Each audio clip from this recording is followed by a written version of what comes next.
Bonjour chers amis de Saint-Denis du Salut. Aujourd'hui nous célébrons la Pentecôte. La Pentecôte 2025 doit nécessairement nous réveiller. Elle doit nous faire penser dans cette force qui a été toujours là présente depuis la Genèse jusqu'à la Pentecôte. Nous ne faisons pas une mémoire d'un événement du passé, mais au contraire, nous accueillons un souffle nouveau pour ce monde blessé. Regardons autour de nous les violences, l'indifférence, les femmes, les enfants humiliés, violés, les hommes humiliés, les jeunes oubliés, les réfugiés, rejetés. C'est ce monde qui a besoin de l'Esprit Saint, qui a besoin de ce souffle pour que l'amour soit restauré. Et comme au premier jour de la Pentecôte, Dieu veut toujours et aujourd'hui entrer dans nos maisons, dans la maison de chacune de nous, dans nos communautés, dans nos vies, pour reconstruire la fraternité humaine. Il nous offre donc 3 dons essentiels que j'aimerais bien partager avec vous: l'universalité, l'unité et le pardon. Commençons par l'universalité. Chers frères et sœurs, le miracle de la Pentecôte, c'est que toutes les personnes qui étaient autour des disciples les entendaient dans sa propre langue. Donc le miracle n'est pas d'abord par le parler, mais le miracle est dans l'écoute. Ça veut dire que personne n'a besoin d'abandonner sa culture pour suivre le Christ.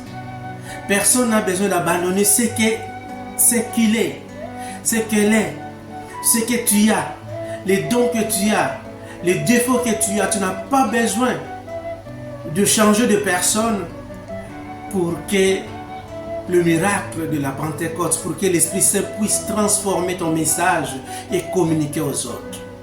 On donne à Dieu ce qu'on est, mais on doit être vrai, tout en faisant l'effort d'abandonner nos défauts et de maintenir nos qualités. L'Esprit Saint parle toutes les langues, celles des enfants, celles des pauvres, celles des migrants et celles des exclus.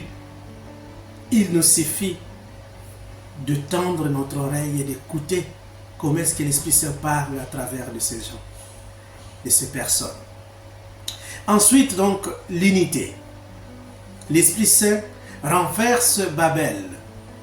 La division qui régnait dans la tour de Babel, le jour de la Pentecôte, c'est l'unité. C'est l'unité. Une seule langue, la langue de l'amour. Pour l'amour, tout le monde comprend.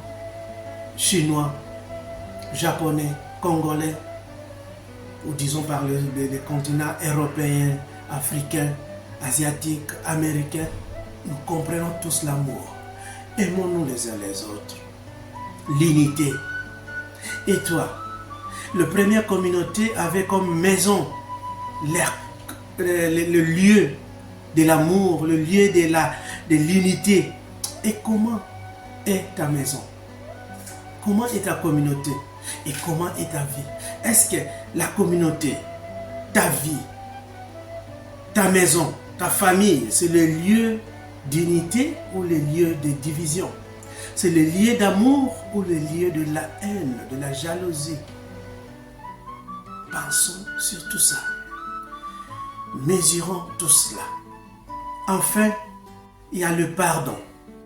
Jésus, entre milliers de disciples, montre ce main et son côté transpercé. Le main cloué, le côté transpercé. Mais il démontre la joie du pardon. Il a pardonné et il montre le geste d'amour. Voilà ce que j'ai reçu à cause de l'amour vrai. Et nous allons nous demander, nous aussi aujourd'hui, qu'est-ce que je peux présenter à la société, à l'église, à la famille, qui est le symbole d'amour. Qu'est-ce que j'ai reçu comme mémoire, comme symbole, comme geste d'amour? Est-ce que tu as quelque chose à présenter qui est les résultats de l'amour? Pensons aussi à ça. Et prions donc pour ces trois choses. L'universalité, l'unité